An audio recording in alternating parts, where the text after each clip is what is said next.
Assalamualaikum, Shalom, Om Swastiastu, Namo Buddhaya, Salam Kebajikan. Yang terhormat Ibu Ferawani Sumarwi, SHLLM, selaku dosen hukum transnasional kelas B. Saya Yusuf Santo. Saya Mulia Keman Hakim.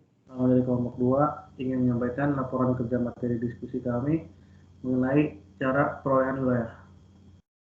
Pertama, saya akan menjelaskan mengenai cara dan prinsip perolehan suatu wilayah. Yang pertama, cara perolehan suatu wilayah. Yang terbagi atas 6. Yang pertama, pendudukan atau occupation. Pendudukan berasal dari kata occupatio, yang berasal dari bahasa Romawi. Dibedakan dengan occupation yang berasal dari bahasa Inggris. Dalam occupation, pendudukan dilakukan secara militer. Tapi, dalam konsep pendudukan yang dimaksud di sini, pendudukan dilakukan secara damai. Pendudukan harus dilakukan terhadap wilayah terra nullius. Terra nullius merupakan wilayah yang tidak bertuan, dalam arti tidak ada negara yang mengklaim wilayah tersebut menjadi bagian negaranya. Tidak ada negara yang mengklaim bahwa wilayah tersebut adalah kedaulatan wilayahnya. Dan cara yang harus dilakukan di dalam pendudukan harus secara damai atau administratif, bukan dengan kekerasan militer. Kemudian, unsur-unsur pendudukan, yaitu yang pertama, penemuan discovery. Unsur ini disebutkan sebagai unsur objektif. Jadi, tentu harus negara kalau mau melakukan pendudukan, negara harus ketemu dulu suatu lokasi di suatu wilayah yang memang wilayah terra nullius. Kemudian, yang kedua, adanya niat untuk menjadikan wilayah tersebut di bawah kedaulatannya. Kemudian, setelah menemukan wilayah, ada niat dari si petemu tersebut atau negara untuk dijadikan wilayah tersebut di bawah kedaulatannya. Ini yang disebut dengan unsur subjektif. Yang ketiga, pengawasan yang efektif atau efektif kontrol. Lalu, setelah ada niat untuk menjadikan wilayah tersebut di bawah kedaulatannya, bagaimana? Kemudian, harus dibuktikan dengan pengawasan yang efektif atau bisa dikenal dengan efektif kontrol. Syarat efektif occupation yaitu, yang pertama, penemuan harus diikuti dengan tindak lanjut untuk membuktikan telah dilaksanakannya kedaulatan di wilayah yang diduduki. Kemudian, penemuan suatu wilayah harus diikuti oleh pengawasan terhadapnya. Kemudian, adanya niat dari suatu negara untuk mendudukinya. Kemudian, tindakan dilakukan atas nama negara. Dan yang terakhir, klaim untuk memelihara status terra nullius. Kemudian, contoh kasus yang terkait dengan pendudukan atau occupation, yaitu yang pertama adalah Palmas case. Ini Palmas Island yang ada di Philippines atau yang dikenal sebagai Miangas. Kasus ini antara United States melawan Netherlands tahun 1928 yang diputuskan oleh PCA atau Permanent Court of Arbitration. Yang dibuktikan di dalam kasus ini adalah Belanda melakukan administrasi kedudukan dan dilakukan pengumuman secara terus-menerus. Kemudian contoh yang kedua ada Cape Breton Island Case. France melawan Meksiko tahun 1932 yang dibuktikan di dalam kasus ini adalah a small uninhabited coral reef, dan Prancis mempublikasikan penemuan pulau ini meski tidak melakukan apapun selama 17 tahun. Yang ketiga, Eastern Greenland Case. Denmark melawan Norway tahun 1932 yang diputuskan oleh PCEG, Permanent Court of International Justice.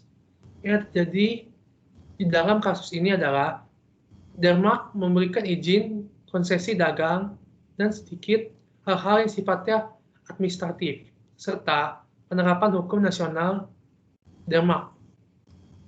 Kemudian yang keempat, SIPA dan gigitan Indonesia melawan Malaysia tahun 2002 yang diputuskan oleh ICJ atau International Court of Justice.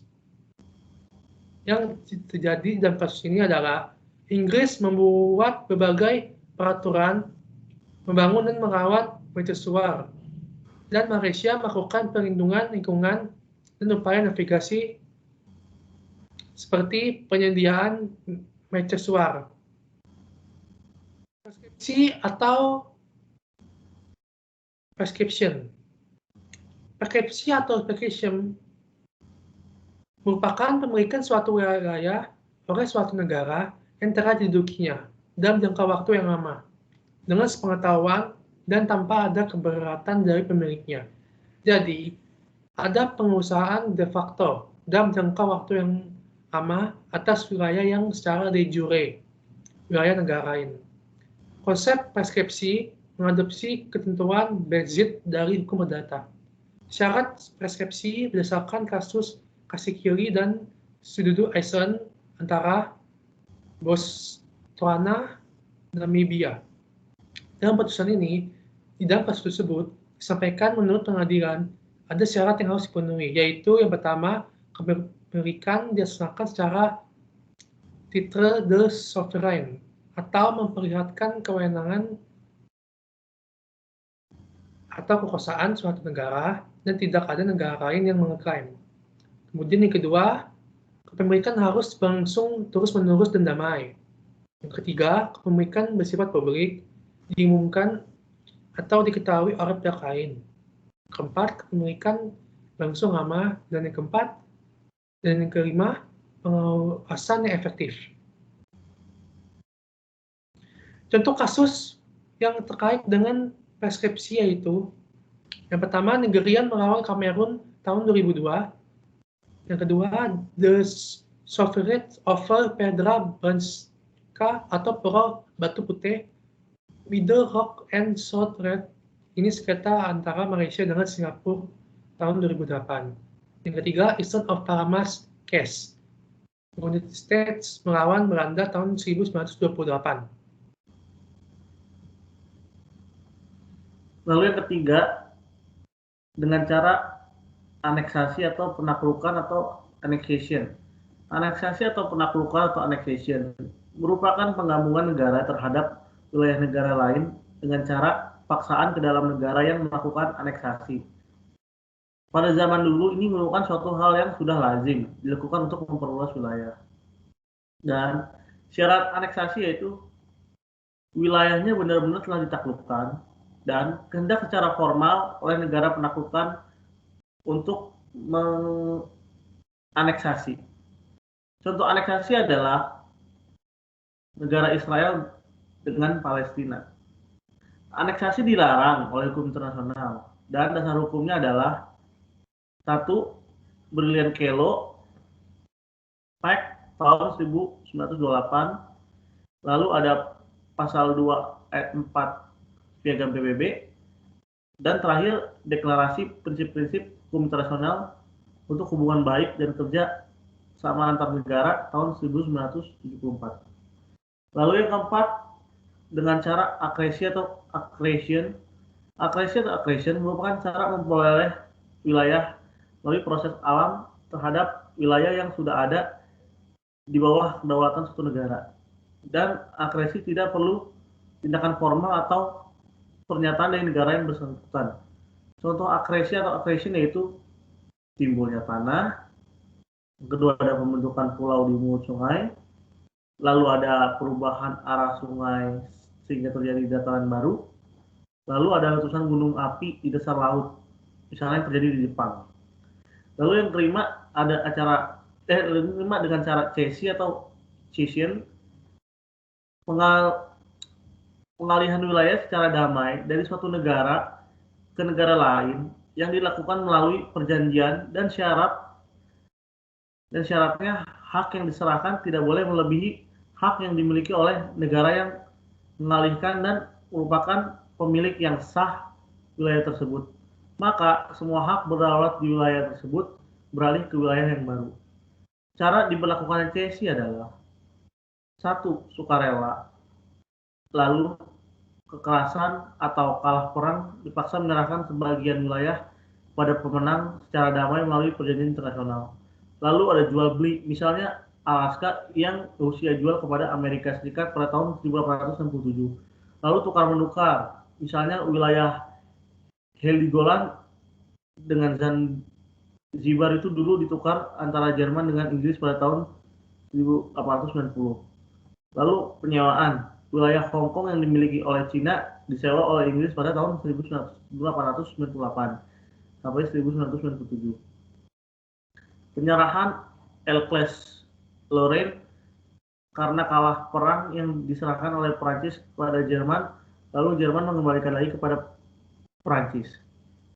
Lalu yang keenam, dengan cara plebisit atau plebiscit, pengendalian suatu wilayah melalui pemilihan umum dengan cara referendum yang kemudian hasilnya adalah jika banyak yang memilih memisahkan, maka akan diberikan hak self-determination. Dan syaratnya adalah syarat plebisit yaitu one man one vote atau satu orang satu suara, dan diawasi oleh lembaga yang berwenang atau sah. Contoh plebisit yaitu PPRA Irian Barat tahun 1969, lalu ada Timor Timur tahun 1999, dan Kosovo, lalu ada Furdi Utara. Prinsip perolehan wilayah itu ada dua. Yang pertama, prinsip efektivitas, yaitu merupakan kepemilikan negara atas suatu wilayah ditentukan oleh berlakunya secara efektif peraturan hukum nasional di wilayah tersebut. Dan yang kedua yaitu prinsip uti possidetis, yaitu batas-batas wilayah suatu negara baru akan mengikuti batas-batas wilayah dari negara yang mendudukinya. Contoh kasus lain yang terkait dengan cara perolehan wilayah adalah yaitu Land Island and Maritime Frontier Dispute Case atau El Salvador melawan Honduras tahun 1962. Case cornering sovereignty oleh Pulau Ligitan dan Sepadan Indonesia melawan Malaysia pada tahun 2002. Sekian dari kami, terima kasih.